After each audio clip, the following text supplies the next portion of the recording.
राणेंचं आता वय झालं आहे. राणेंना अशा धमक्या आता शोभत नाहीत. खरं तर राणे उद्धवजींना अडवण्याची विषय सोडाच, तुम्ही आम्हाला दुसरा आता अडवू शकत नाहीत आणि त्यामुळे उद्धवजी येणार, महाराष्ट्राच्या विकासावर बोलणार, ज्या काही चुकीच्या गोष्टी त्याच्यावर उद्धवजी बोलणार आहेत. तुम्हाला तुमची हिंमत असेल तर अडवून दाखवा. महाविकास युतीच्या उमेदवार निलेश राणेंना विचारा, जर तुम्ही खऱ्या अर्थाने मुलींना मोफत शिक्षण दिलं असाल. उमेदवार महाविकास आघाडीचे सन्माननीय वैभवजी नाईक साहेब यांच्या प्रचार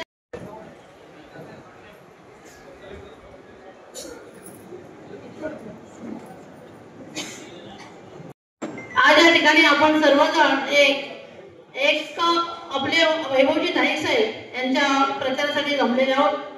बंधू आणि भगिनींनो, गेली 10 वर्ष आपल्या सगळ्यांच्या शुभेच्छाने या ठिकाणी वैभवजी नाईक साहेब 10 वर्ष. आणि जाता जाता एकच गोष्ट सांगतो की आमदार वैभव नाईक आजपर्यंत फक्त आमदार राहिले 10 वर्षामध्ये, पण त्या 10 वर्षानुवर्ष ओळख राहिलेली आहे, पुढे राहणार आहे. त्या वैभव नाईक यांना शिवसेना आणि महाविकास आघाडीची उमेदवारी माननीय उद्धवजी ठाकरे साहेबांनी जाहीर केली. त्यांच्या प्रचारार्थ पदाधिकाऱ्यांच्या आयोजित केलेल्या बैठकीमध्ये उपस्थित असलेले उपनेते माननीय गौरीशंकर खोत, सन्माननीय सतीश सावंत, आमचे अमितभाई सामंत, इर्शाद भाई, आमचे सन्माननीय संजय पडते, अनंत पिळणकर बसले तर मागे आहेत मला वाटतं, मगाशी पाहिलं त्यांना मी. त्याचबरोबर आमचे जैतापकर आहेत, अक्षताताई खटावकर आहेत, माझे नगराध्यक्षा,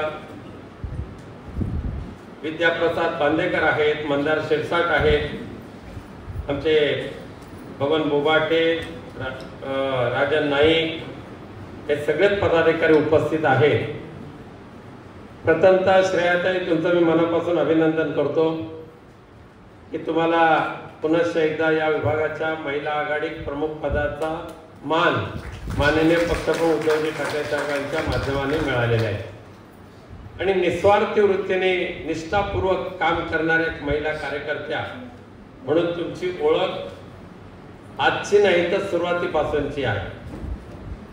भविष्यातील कारकिर्दीकरता मी आपल्याला शुभेच्छा व्यक्त करतो, कारण ही विधानसभा निवडणूक संपली की फेब्रुवारीमध्ये जिल्हा परिषदेच्या निवडणुका येणार, पंचायत समितीच्या निवडणुका येणार.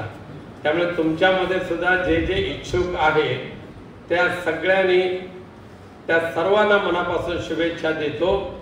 आणि भारतीय जनता पक्षाच्या माध्यमातून मागच्या 2.5 वर्ष स्थानिक स्वराज्य संस्था बरखास्त करून प्रशासकाचा कारभार आणण्याचं पाप ज्या भाजपाने, ज्या दाढीवाल्या बुवाने केलेला आहे, त्यांना सुद्धा इशारा देतोय की केवळ ज्या स्वार्थी बुद्धीने तुम्ही स्थानिक स्वराज्य संस्था बरखास्त केलात, प्रशासकाच्या माध्यमातून थोड्याने ओरबडण्याचा प्रयत्न केलात, ह्या विधानसभेत जसं लोकसभेमध्ये महाराष्ट्रामध्ये भाजपचा सपडा साफ झाला, तसा विधानसभा मतदारसंघामध्ये सुद्धा संपूर्ण महाराष्ट्रामध्ये किमान 180 मतदारसंघामध्ये महाविकास आघाडीचे आमदार निवडून येणारच येणार.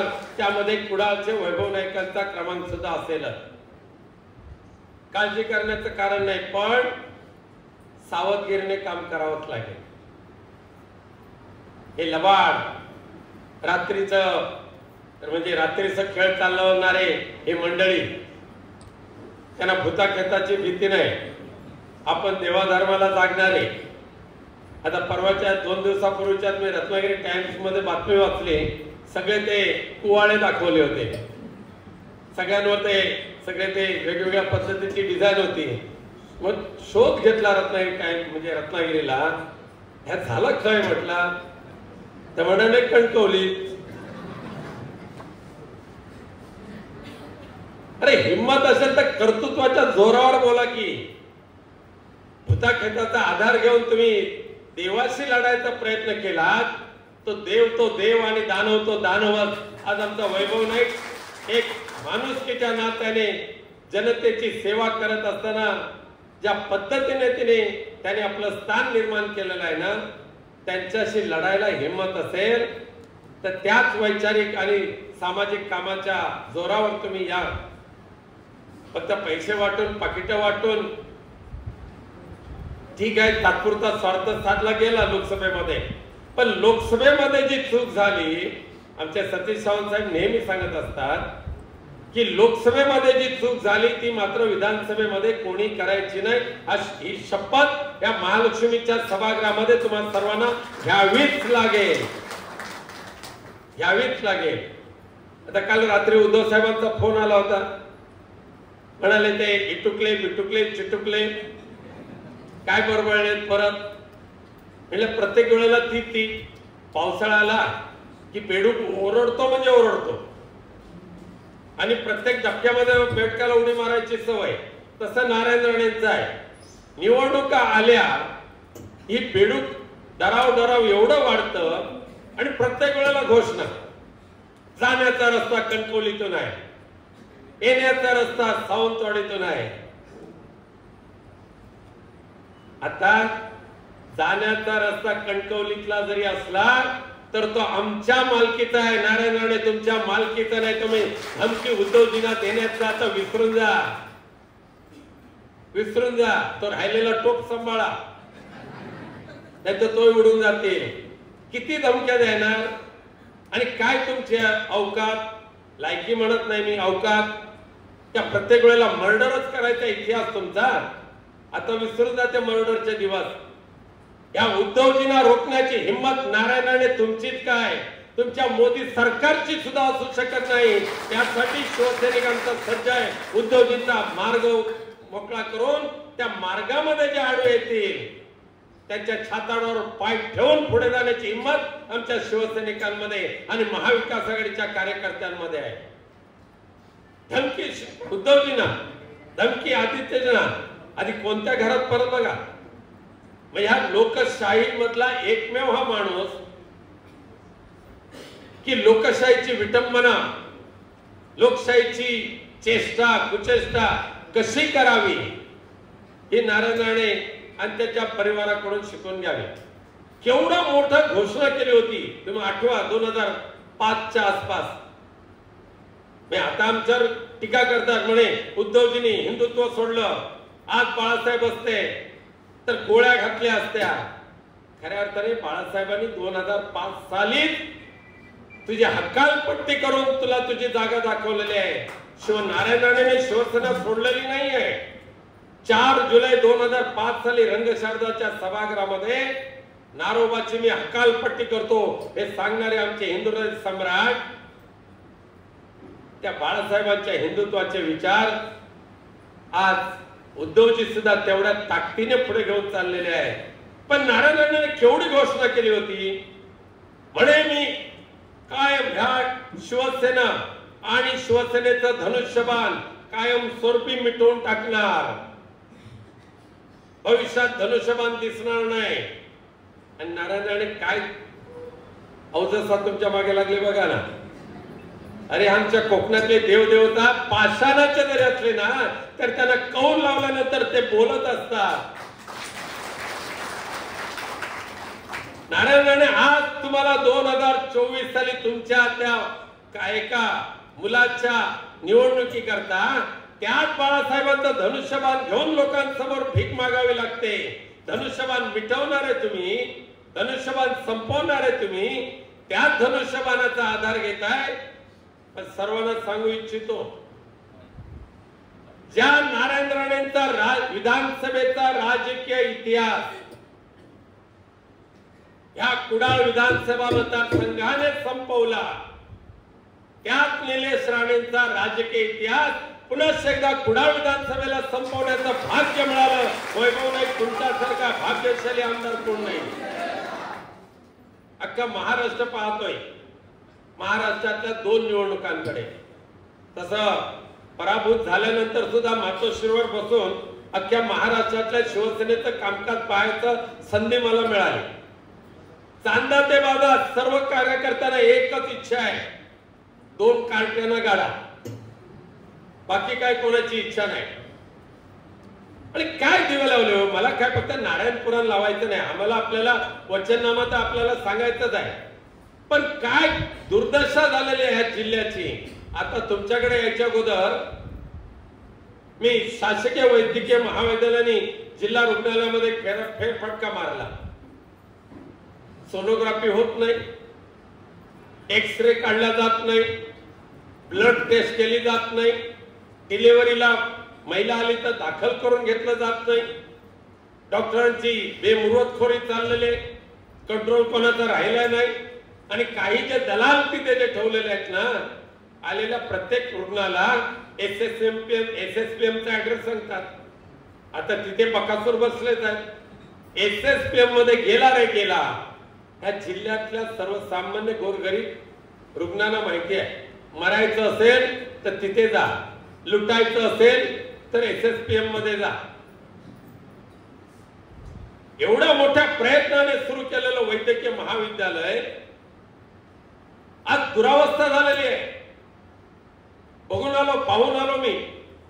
जिल्हा रुग्णालय दुरावस्था झाली.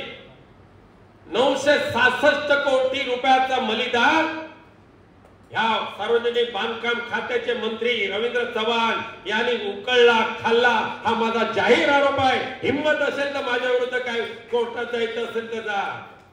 अरे रस्त्याच्या नावावर ठेकेदारी उकळायची, शासकीय वैद्यकीय महाविद्यालयाच्या नावावर ठेकेदार कॉन्ट्रॅक्टरांकडून 10% घ्यायचे आणि नंतर निवडणुकीला वाटायचे.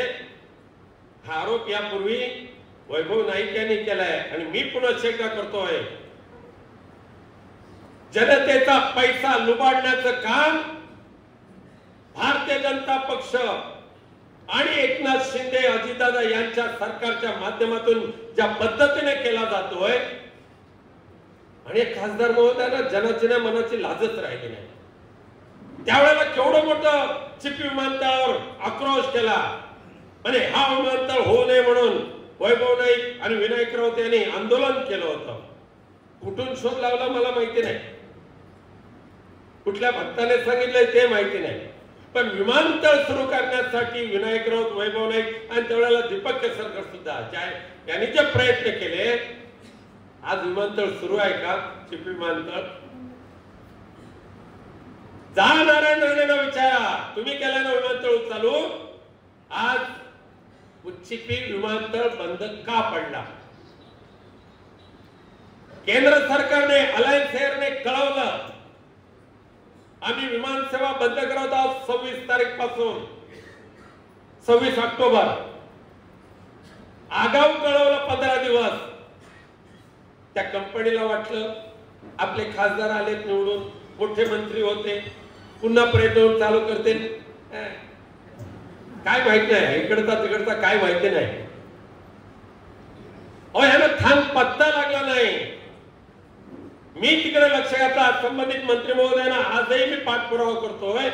सिंधुदुर्गाच्या जिल्ह्याच्या तुलनेने जो विमानतळ हा आमचं भूषण आहे, तो विमानतळ, त्या विमानतळावरची मुंबई सिंधुदुर्ग मुंबई सेवा बंद करू नका ही मागणी केवळ निकळ विनायक राऊत आजही करतो. आणि होय, भविष्यामध्ये खासदार जरी नसलो तर पुन्हा एकदा विमानतळ सुरू मीच करणार आहे. निवडून आलेल्या खासदाराला त्याचं काही देणं घेणंच नाही, त्याला तिथून यायचं नाही, आपल्या गोरगरिबांना जायचंय. आता लोकसभेच्या वेळेला सांगत होते एकदा निवडून द्या पुन्हा आपले दादा मोठे मंत्री होतील. झाले नाही मंत्री. बिचारा एवढा मोठा विजय मिळवला ना, आज नारायण राणे मोदी साहेबांच्या मंत्रिमंडळात का नाही? एवढं मोठं खात्याचे मंत्री होते, अख्ख्या देशातल्या सामान्यातल्या सामान्य लोकांच्या हितासाठी असलेलं खातं मोदी साहेबांना वाटलं गावातला माणूस आहे त्याला देऊन टाकूया. आणि काय दिवे लावले? 14 डिसेंबर 2022 दुपारी 1:15 वाजता दिल्लीतल्या एका उद्योगपतीने नरेंद्र मोदी साहेबांना एक मेल केला. म्हणजे आता नारायण राणेंना का मंत्रिमंडळात घेतलं नाही त्याचं उत्तर मी तुम्हाला देतो. दिल्लीतल्या एका प्रतिष्ठित उद्योगपतींनी 14 डिसेंबर 2022 पावणे 2 वाजता पंतप्रधान कार्यालयामध्ये मेल पाठवला आणि त्यामध्ये लिहिलं की सर्वसामान्यांच्या हितासाठी असणारे खातं ज्या नारायण राणेंकडे तुम्ही दिलेलं आहे त्या नारायण राणेंनी या खात्याचा बट्ट्याबोळ केला. एवढंच नव्हे तर त्यांनी स्वतःच्या सिंधुदुर्ग जिल्ह्याच्या नावावर देशातल्या वेगवेगळ्या अनेक ठिकाणी MSMEचे डिजिटल प्रोग्राम किंवा प्रोसेस युनिट उभं करण्याच्या नावाखाली जवळजवळ 3,500 कोटी रुपयाचा आराखडा बनवला आणि त्या ठेकेदारांकडून नारायण राणेंचे PA रवी शेडगे आणि स्वप्नील पाटील या दोघांनी 10% कमिशन मागितलं. त्यांनी लिहिलंय, we have received a proposal from mister Ravi Shedge for the digital MSME scheme which has a total cost of more than 650 crore. As a condition of payment, he requests a 10% upfront commission, followed by the 10% commission from the Minister of MSME. So he also took some advance payment from myself. हे पत्र पंतप्रधान कार्यालयामध्ये त्या दिल्लीच्या प्रतिष्ठित नागरिकांनी पाठवलं, उद्योगपतींनी पाठवलं. मग नरेंद्र मोदी साहेबांनी त्याची दखल घेतली, त्याबद्दल त्यांचे मी आभार मानतो. आणि यांना मंत्रिमंडळातून हकालपट्टी त्यांची म्हणजे मंत्रिमंडळाच्या जवळपासच येऊ दिलं नाही. हिंमत असेल तर सांगा ना हे पत्र खोट आहे. प्रधानमंत्री कार्यालयातलं हे पत्र आहे, खोट आहे म्हणून सांगा. आणि रवी शेडगे तुमचा PA नाही म्हणून सांगा. अरे लोकांच्या गरिबांच्या हितासाठी असलेलं MSME खातं स्वतःच्या 10% कमिशन साठी तुम्ही वापरत होता. सुदैवाने मोदी साहेबांच्या निदर्शनास आलं आणि असला निकम्मा भ्रष्टाचारी नारायण राणे यांना मंत्रिमंडळातून त्यांची म्हणजे बाजूला हाकलून लावलं.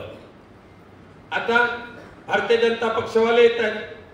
लोकसभेमध्ये ज्या पद्धतीने महाराष्ट्राने भारतीय जनता पक्षाला त्याची जागा दाखवून दिली, आपटलं धानकन, नंतर धास्ती बसली की जर हाच प्रयोग विधानसभेला झाला तर अमित शहा ढुंगणावर लाथ मारणार. तसे एकनाथ शिंदेना 15 दिवसापूर्वी अमित शहाने त्याची जागा काय आहे ती दाखवून दिलेली आहे. पात्रता नसताना मुख्यमंत्री बनवलंय, आता गप्प बसा आणि देऊ तेवढ्या जागा घ्या हे एकनाथ शिंदेने खडसावून सांगितलं. मग आता धास्तावलेल्या ह्या 3 भाऊंनी काय सुरुवात केलं, एक योजना चोरून आणली.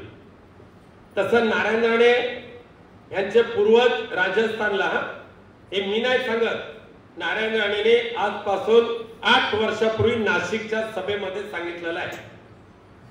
आमचे पूर्वज राजस्थानी त्या मध्य प्रदेश राजस्थान मधून एक योजना चोरून आणली, तिला नाव दिलं लाडकी बहीण आणि दिले किती 1,500 रुपये.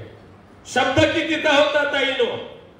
मोदी साहेबांचा शब्द 15 लाखाचा होता ना, मग 15 लाखाच्या ठिकाणी 1,500 देतात. 4 दिवसापूर्वी चिपळूणला होता हा विषय घेतला, एक ताई ताडकन उभी राहिली आणि मला पिशवी दाखवली. साहेब हे बघा 1,500चं सांगू का तुम्हाला पुराण? म्हटलं सांगा ताई. म्हणाले आजच बुधवार आहे आणि घरी पाहुणे पण आलेले आहेत. बाजारात गेले, 1 किलो मटण घेतलं, 800 रुपये गेले झटकन. 4 नारळ गेले, 100 रुपये गेले. त्यानंतर गरम मसाला वगैरे वगैरे करत अजून 500 घेतले. 800 ने 5 1300 ने 1400. घरी गेलो तर घरवाले म्हणाले एवढं सगळं बनवते आमच्यासाठी, माझ्यासाठी काय? निदान 200 तरी ते शिल्लक राहिलेले. 200च्या 200 घेतले, संपले एका तासात 1,500. 1,500 दोन आमच्या भगिनींची थट्टा करताय तुम्ही. गॅस वाढला 1200, साखर वाढली, तुरडाळ वाढली, तांदूळ वाढले, डिझेल पेट्रोल वाढले, महागाईवर नियंत्रण नाही. आणि 1,500चा बोंबाबोंब करून आमच्या भगिनींकडून तुम्ही मतांची अपेक्षा करत असाल तर विसरून जा का आमच्या भगिनींच्या रक्षणासाठी आमच्या महाविकास आघाडी सरकारने पंचसूत्री कार्यक्रमाच्या माध्यमातून जो शब्द दिलेला आहे आणि शब्द चोरून दिलेला नाही, वापरलेला नाही, महालक्ष्मीचा शब्द वापरून आमच्या महाराष्ट्रातल्या 3.25 कोटी भगिनींना शब्द दिलेला आहे. महाविकास आघाडीचं सरकार आल्यानंतर आमच्या भगिनींच्या सन्मानासाठी आम्ही 3,000 रुपये दरमहा देणार म्हणजे देणार. आता हे भाजपाचे दलाल जर सांगत असतील ना, जर महाविकास आघाडी निवडून आली तर लाडकी बहीण बंद होईल. होय, बंद होईल लाडकी बहीण, पण त्या ठिकाणी आमची महालक्ष्मी सन्मान योजना आमच्या भगिनींसाठी सुरू होईल. 3,000 रुपये दरमहा. आता घरात सासरे असो किंवा वडील असो, त्यांची सुद्धा देखभाल तुम्हाला करावी लागणार सुनेना, कारण त्यांची दखल सुद्धा आमच्या महाविकास आघाडीने घेतलेली आहे. आम्हाला वृद्ध पेन्शन योजनेची भीक नको आहे. 100 रुपये खेटे मारा, मिळाले तर मिळाले. महाविकास आघाडीने शब्द दिलेला आहे की आपल्या राज्यामध्ये 65 वर्षावरच्या सगळ्या ज्येष्ठ नागरिकांना दरमहा 4-6 रुपये त्याच्या खात्यात आम्ही जमा करणार म्हणजे करणार. आधार मिळारची झंझट नाही. आज महाराष्ट्रामध्ये 3.25 कोटी भगिनी आहेत, पण फायदा देतात फक्त 1 कोटी, बाकीचे सगळे रिजेक्ट. अजित पवारांनी त्या दिवशी भाषणामध्ये डोकं खाजवत तो हिशोब सांगत होते. एवढे 1,000 कोटी, ते तेवढा 1,000 कोटी, 90,000 कोटी द्यायचे कुठून? अजित पवारच म्हणतात. त्यामुळे अजित पवारांनी सांगितलं, दुर्दैवाने जर ही युती सरकारमध्ये आली हा शेवटचा हप्ता समजा, शेवटचा हप्ता. आणि म्हणून ज्येष्ठ नागरिकांना 6,000 रुपये आणि पदवी पर्यंत मोफत शिक्षण, मुलींप्रमाणे मुलांना सुद्धा देण्याचा शब्द महाविकास आघाडी सरकारने दिलेला आहे. कदाचित भाजपवाले म्हणतील की आम्ही मुलींना मोफत शिक्षण दिलं.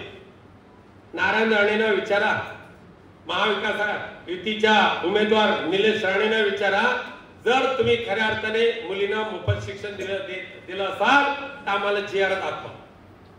जीआर दाखवू शकणार नाही. तरी 2025 पासून आम्ही मुलींना मोफत शिक्षण देणार हा जीआर काढला. त्यांना माहिती आपण आपटणारच आहोत ना. पुढचं बोलायला काय होतंय? दिलं कोणी, घेतलं कोणी? 2025चं आश्वासन तुम्ही आज देताय. असल्या नालायक राज्यकर्त्यांना आमच्या उद्धव साहेबांनी जो शब्द दिलेला आहे तो ऐका. भगिनींसाठी केवळ 50% एसटीतून सवलत, ती सुद्धा गावामध्ये गाडी आली तर येऊन पंक्चर झालेला टायर बसवून पुढे गेली तर 50%तून आपली ताई कुडाळला येईल. 100% गावात येता एसटी नाही येत.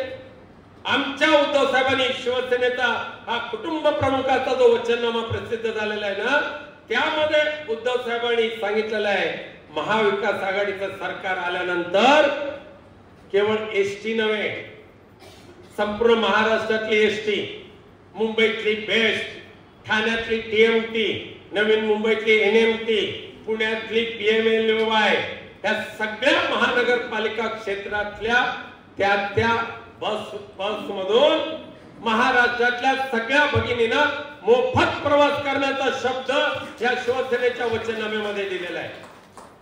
मोफत 25,000 महिलांची पोलिसांमधली भरती, ती सुद्धा पावसाळ्यामध्ये नाही, गणपतीमध्ये नाही. आघाडीचं सरकार आल्यानंतर येत्या पावसाळ्याच्या आत 25,000 महिला पोलिसांची भरती संपूर्ण महाराष्ट्रामध्ये केल्याचा शब्द ह्या वचननाम्यामध्ये आहे. आणखी काय काय सांगायला पाहिजे? एकीकडे 1,500 देतात आणि मतांची अपेक्षा करता तुम्ही, पण त्या ताईला बाजारात गेली तर त्या 1,500 पिशवी तरी भरेल का याची चिंता आहे का तुम्हाला? आज महागाई एवढा जबरदस्त ताकदीने वाढते, शेतकरी उद्ध्वस्त होत चाललेला आहे. केवळ आणि केवळ वैभव नाईकांच्या प्रयत्नातून सिंधुदुर्ग आणि रत्नागिरीतल्या भात उत्पादकांना न्याय मिळाला होता, भाताला योग्य भाव मिळाला होता, त्या भाताला बोनस मिळाला होता. या देवेंद्र फडणवीस, अजित पवार आणि शिंदेने सांगावं, आईची शपथ घेऊन तुमच्या कारकिर्दीमध्ये कोकणातल्या शेतकऱ्यांना तुम्ही बोनस दिला का? कर्जमाफी केली का? आम्ही अभिमानाने सांगू, महाराष्ट्रातल्या 32 लाख शेतकऱ्यांना त्यांच्या खात्यामध्ये 2 लाख कोणती झंझट न करता दिलेले आहे. वरचे 50,000 प्रोत्साहन अनुदान त्याची तरतूद केली होती. आणि आमचे सतीश सावंत साहेब नेहमी जे सांगतात ना, खावटी कर्ज शेतकऱ्यांचा जिव्हाळ्याचा विषय. फक्त 19 कोटी रुपये हवे होते.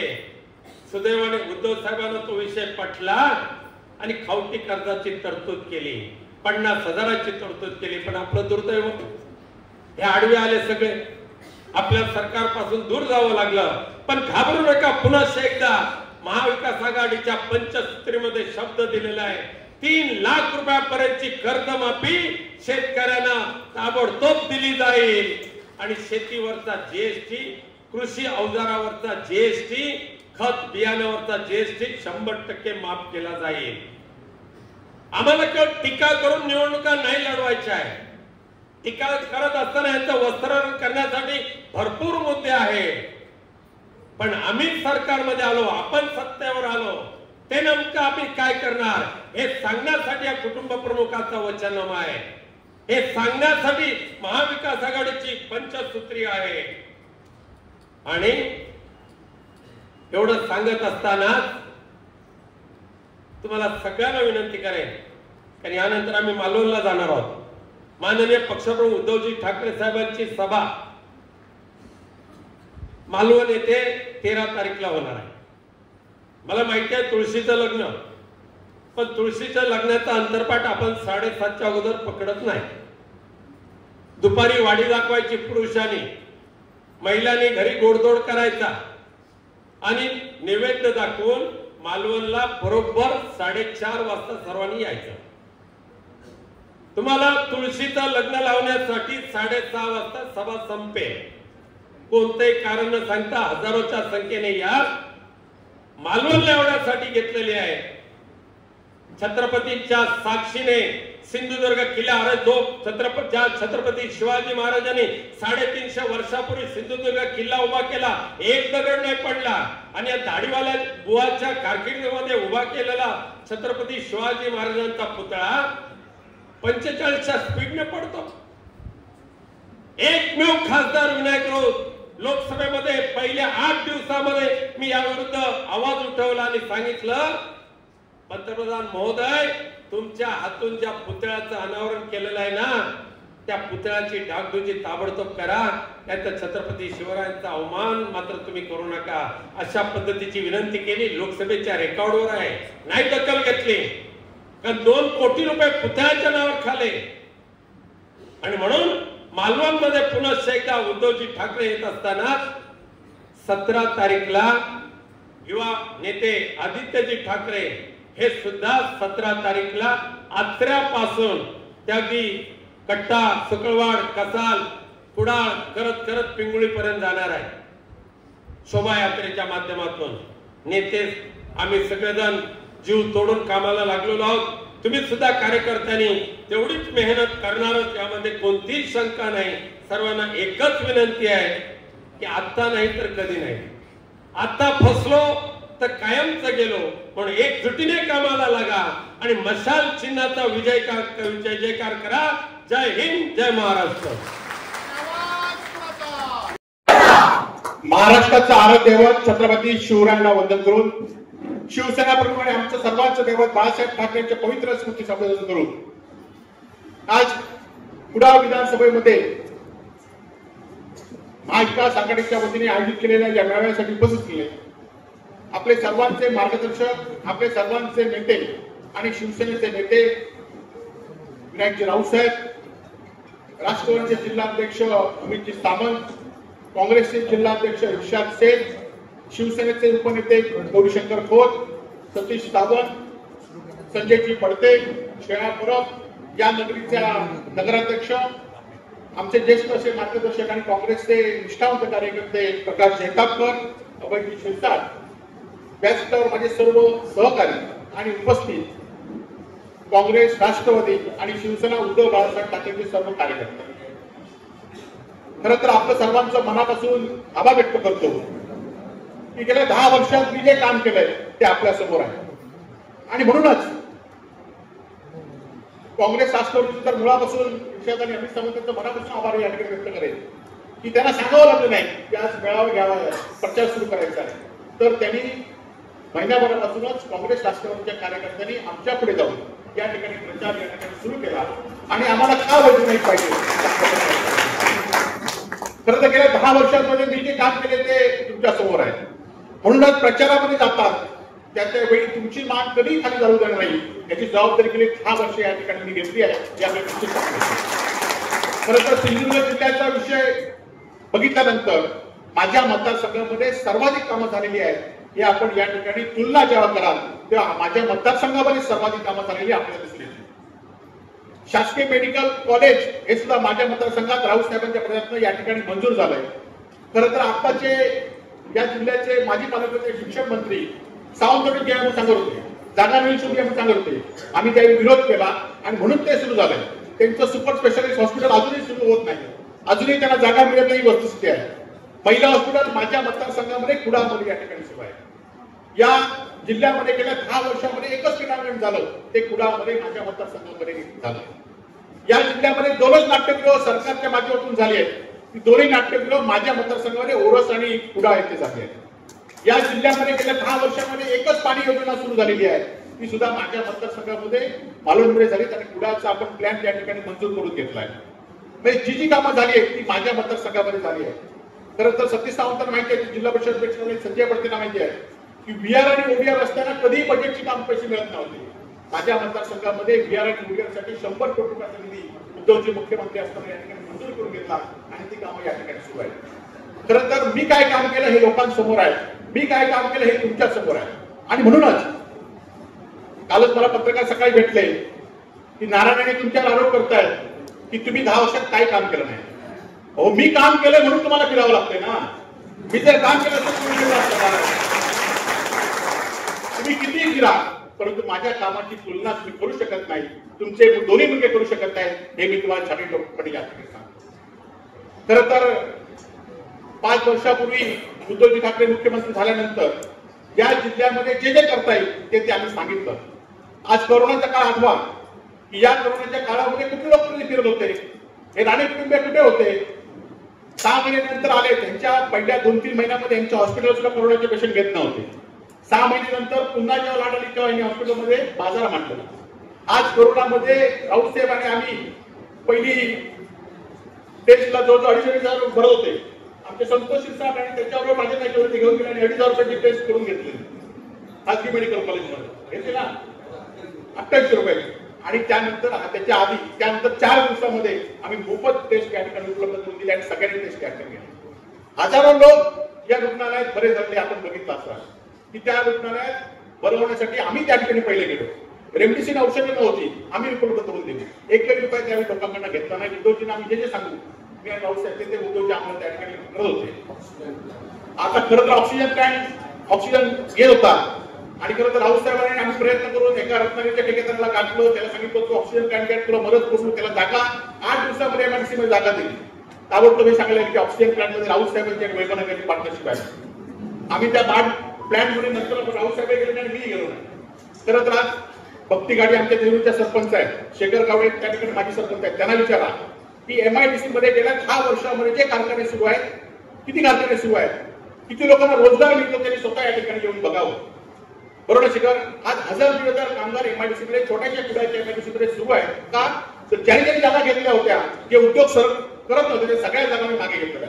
फक्त एकच जागा मागे घ्यायची राहिली की ती नारायण अडेंची. 2 या ठिकाणी अजून कारखाने बंद आहेत. 27 लाख रुपये बिल विजेचं थकीत आहे, बँकेचे पैसे थकीत आहेत, परंतु त्यांनी त्या ठिकाणी जो आपल्या स्वतःचाच कारखाना धावत सुरू करू शकत नाही, ते आम्हाला रोजगार काय देणार आहे? जे स्वतः उद्योग मंत्री असताना एखादा रोजगार आणू शकले नाही, जे स्वतः उद्योग मंत्री असताना केंद्राची एकही योजना आणू शकली नाही. खरं तर काही चॅनलवाले सांगत होते की वैभवनगरमध्ये विमानतळ चालू झालं आणि ते बंद पडलं. आमदार विमानतळ बंद पडू शकतो काय? खरं तर तुम्ही गेले 6 वर्ष 5 वर्ष केंद्रीय मंत्री असताना तुम्ही काही करू शकला नाही, वस्तुस्थिती आहे. आज सतीश सावंतांना माहिती आहे की भात खरेदी या जिल्ह्यामध्ये अनेक वर्ष होत होती, परंतु कधी होत होती? फेब्रुवारीमध्ये होत होती. मी आमदार झाल्यानंतर पहिल्यांदा भात खरेदी नोव्हेंबर डिसेंबर मध्ये सुरू केली. बारदानं नव्हती, 1 लाख बारदानं या ठिकाणी पहिल्या दिवशी उपलब्ध होती. आणि आज शेतकरी गेल्या वर्षी 71,000 क्विंटल भात खरेदी केला. आता यावर्षी सेक्टर सुरू होईल. 2200 रुपये दर दिला, परंतु 500 रुपये बोनस सुद्धा दरवर्षी घेण्याचं काम या ठिकाणी शेतकऱ्यांना दिलं. आज मी आमदार व्हायच्या आधी यांत्रिकीकरणावर अपेक्षा की एखाद्याला पॉवर टेलर मिळायचा, पण मी झाल्यानंतर जो मागेल त्याला पॉवर टेलर आपण दिले, मागेल त्याला शेती अवजार या ठिकाणी उपलब्ध करून या ठिकाणी दिली. जे जे करता येईल शेतकऱ्यांसाठी ते आपण केले. हत्ती असताना बघितलं असाल की 10 वर्ष हत्ती हटाव मोहीम हे करू शकले नव्हते. आजही दीपक केसरकर सांगतायत, नारायणगडे खासदार आहेत, दीपक केसरकर त्या जिल्ह्यात त्या दोडामार्गचे आमदार आहेत. 10 वर्षात त्यांना हत्ती हटाव मोहीम घेतली. आजही दोडामार्गामध्ये शेतकरी हत्तीने त्रस्त आहे. परंतु माणगावमध्ये 11 शेतकऱ्यांना रमाता पाणीकर आहेत, अभय आहेत, त्यावेळी आम्हाला ठार मारण्याची धमकी दिली होती येऊन त्या ठिकाणी, कारण आम्ही आंदोलन करत होतो. परंतु आम्ही जिकडे आमदार झाल्यानंतर खासदार झाल्यानंतर पहिल्या 6 महिन्यामध्ये हत्तीचा बंदोबस्त केला. खरं तर राणे काल सांगत होते की ह्याला फिरू देणार नाही, त्याला फिरू देणार नाही. खरं तर आपण छत्रपती शिवाजी महाराजांचा पुतळा कोसळल्यानंतर जे आपण काय केला ते सगळ्या लोकांनी बघितलं आहे. राणे साहेब, तुमचं आता वय झालंय, तुम्ही उगाच धमक्या देऊ नका.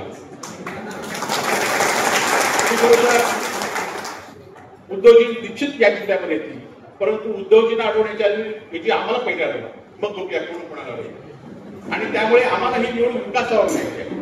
आता काही लोक सांगतायत की वैभव नाईकांनी ठेकेदाराकडनं पैसे घेतले. खरं तर मी जाहीररित्या, खरं तर माझी 2.5 वर्ष एसीबी चौकशी आहे. माझ्या पक्षातल्या लोकांवर सुद्धा एसीबी चौकशी, नितीन देशमुख आणि राजेश साळवींवर सुद्धा गुन्हे नोंद झाले. परंतु 2.5 वर्षामध्ये आपल्याला अनेक सरपंचांना नोटीस आल्या असतील, पण 2.5 वर्षामध्ये एकही नोटीस मला ते काढू शकेल, कारण माझे सगळे जे कारभार आहेत, 18 वर्षापासून मी इन्कम टॅक्स करतोय आणि सगळे कारभार 1 रुपयाचा जरी भ्रष्टाचार केला असेल तर मला फासावला. हे माझं पहिल्या दिवसापासून आजपर्यंत या ठिकाणी आव्हान. परंतु निलेश राणेंनी सुद्धा इथे उमेदवारांनी सुद्धा चौकशी केली, आरोप केला की महिन्याभरापूर्वी की वैभव नाईकांनी ठेकेदाराकडे पैसे घेतले, त्यांची चौकशी घ्या. मी ताबडतोब ते पत्र घेतलं आणि एसीबीला पाठवलं. तुम्ही एसीबी जर चुकला 2.5 वर्ष ह्याच्याकडे जर माहिती घ्या तर दिवसांनीच जाऊ. त्यामुळे आम्ही जे करतोय ते प्रामाणिक काम करतोय. या लोकांकडनं 1 रुपया तरी कोणाकडनं घेतला. आज सगळे कार्यकर्ते आहेत, सातत्याने लोकांना जे असेल. खरं तर माझ्या कार्यकर्त्यांना सुद्धा आम्ही अन्याय केला. एखादं काम चुकीचं असलं तर कार्यकर्त्यांनी सांगितलं की आम्ही केलं नाही. आम्ही लोकांनी काय बघितलं, लोकांना काय काम पाहिजे ते आम्ही काम करण्याचा प्रामाणिक प्रयत्न केला. म्हणून आज माझ्या मतदारसंघामध्ये विकास दिसतोय. आज एकीकडे कणपुरीचे आमदार आहेत, त्याला पण त्यांच्या सरकारला 2 वर्ष 100 कोटी रुपये मिळाले. 2 वर्षात त्यांनी 3च रस्ते करून टाकले. 200 कोटी 3च रस्ते, बाकीकडे एकही काम नाही. कारण काय, मोठं कमिशन घेतात. आज त्यांच्या मतदारसंघामध्ये वैभववाडी बावडामार्गे जाणारा कोल्हापूरचा रस्ता हा गेली 2 वर्ष बंद आहे. आणि आमचा देरूरचा 1 किलोमीटर खड्डा पडण्याचं लोकांनी किती आंदोलन केलं आपण बघितलं असाल. पण आम्ही लोक आरोप करतात की आम्ही आरोप करतोय, तर त्यातनं आपलं शिकलं पाहिजे. आज माझ्या मतदारसंघातील महत्वाचे सगळे रस्ते या ठिकाणी केले. मला आठवते की 5 मध्ये सुद्धा अब्दुल मुलगेंच्या वेळी आंदोलन झालं होतं, तो रस्ता आम्ही सुरळीत केला. मला आठवते की पुष्पचंद सावंत यांनी गेल्या विधानसभा निवडणुकीत सांगितलं होतं की वैभव तू कुठलंही पाण्याचं काम केलं नाही.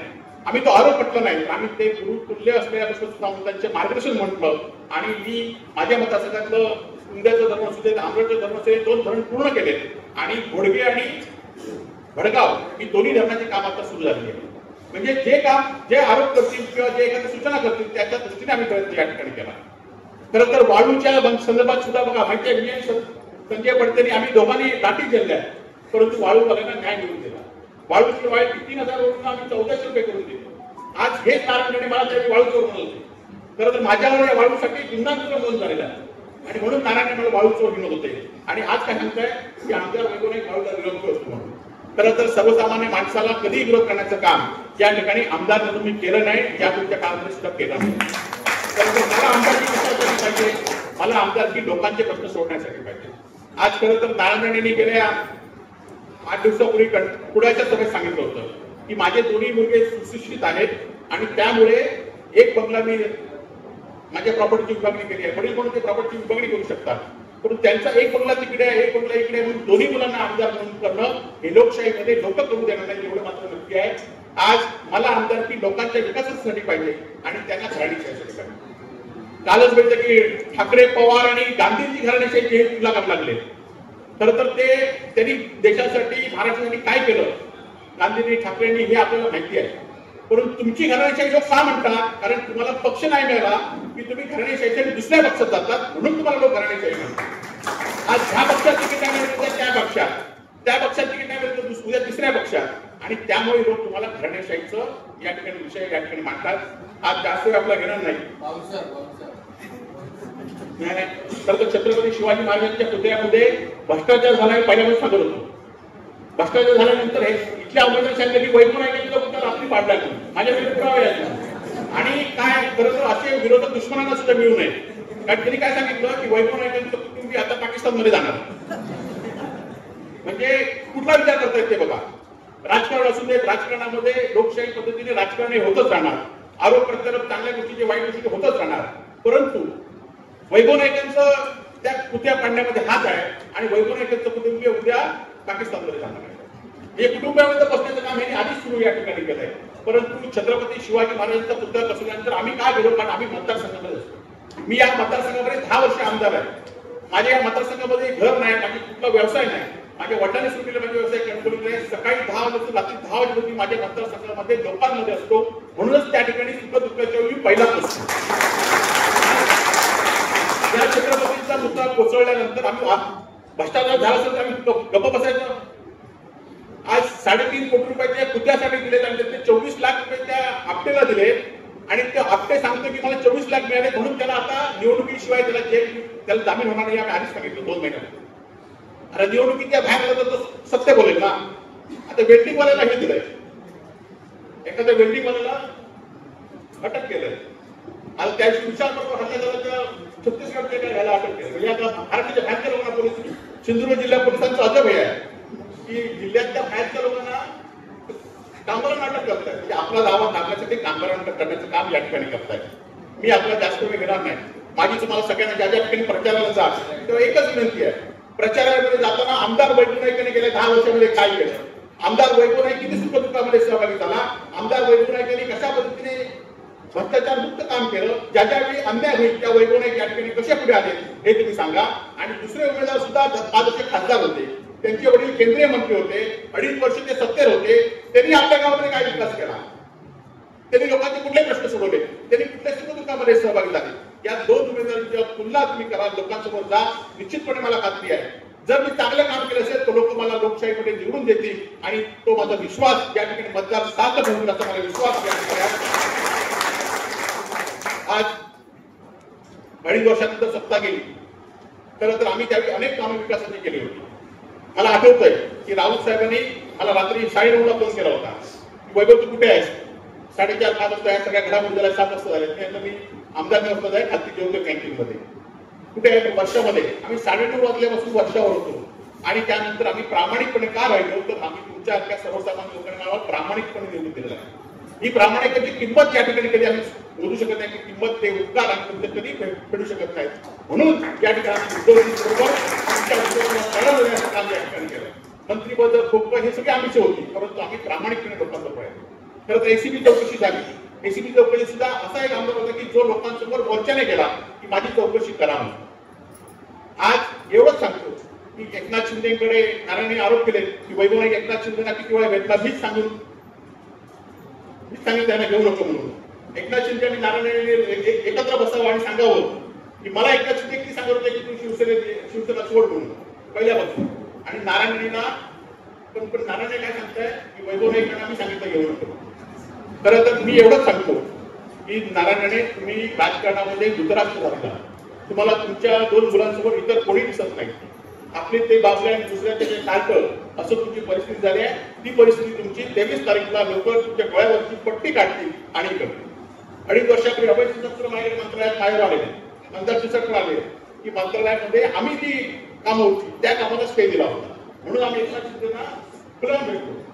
2-3दा आम्ही भेटतो की अशी आमची कामं आहेत, उद्योजींच्या काळात मदत झाली आहे, आम्ही पण तुमच्यावर काम केलं आहे, तुम्हाला काही करण्यामध्ये आमचं पण काही हातभार आहे, म्हणून त्यांनी करतो म्हणून 1 वर्षानंतर बोललो. शेवटी आम्ही कोर्टात गेलो आणि कोर्टातलं कामं स्टे उठून आला आणि ती कामं आता सुरू आहे. परंतु एकनाथ शिंदेने सुद्धा हिंमत असं सांगावं की वैभव नाईक तुमच्याकडे कधी यायला. रवींद्र चव्हाणांनी सुद्धा हिंमत सांगितली वैभव नाईक तुम्हाला आमच्यामध्ये कधी आपण सांगितलं उद्या निवडणुकीमध्ये प्रचार थांबेल.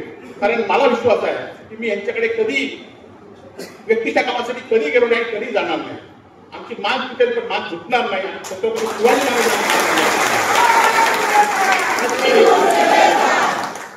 खरं तर काल नारायण राणेंनी मात्र प्रत्येक वेळी देवेंद्र फडणवीस होते मुख्यमंत्री तेव्हा माहिती आहे तुम्हाला गुजरातला भेटलेलं होतं अमित शहा आणि देवेंद्र फडणवीसला माहिती आहे ना. ईडीची चौकशी काढा म्हणून, आदित्य टावरची चौकशी सुरू होती, चौकशी काढा म्हणून. नंतर उद्धवजी मुख्यमंत्री झाले, हे होते भाजपमध्ये. उद्धवजींना फोन केला की माझं मेडिकल कॉलेज पूर्ण करा म्हणून. आता काल हे आहे भाजपमध्ये पण भेटतात एकनाथ शिंदेना भाजपला तिकीट द्या म्हणून. म्हणजे असतात त्याच्या विरोधात हे भेटतात स्वतःच्या स्वार्थासाठी आणि आरोप करतात आमच्यावर. आणि हे आरोप आपण लोकांसमोर गेले पाहिजे, लोकांना सांगितलं पाहिजे सत्य परिस्थिती काय आहे. निश्चितपणे विकासामध्ये सगळ्या गोष्टीमध्ये आपण महाविकास आघाडी सरकार राज्यामध्ये येणार आहे. आज खरं तर दुर्दैवाने खासदारांच्या निवडणुकीमध्ये काय झालं ते आपण बघितलं आणि त्यामुळे आज गाफील न राहता महाराष्ट्रामध्ये शिवसेना महाविकास आघाडीचं सरकार येणार आहे आणि 2 वेळा तुम्ही मला संधी दिली आहे. यावेळी तुम्ही मला पुन्हा संधी द्याल याची मला खात्री आहे. तुमचं हे ऋण कायम या ठिकाणी ठेवेल एवढंच सांगतो आणि थांबतो. जय हिंद, जय महाराष्ट्र.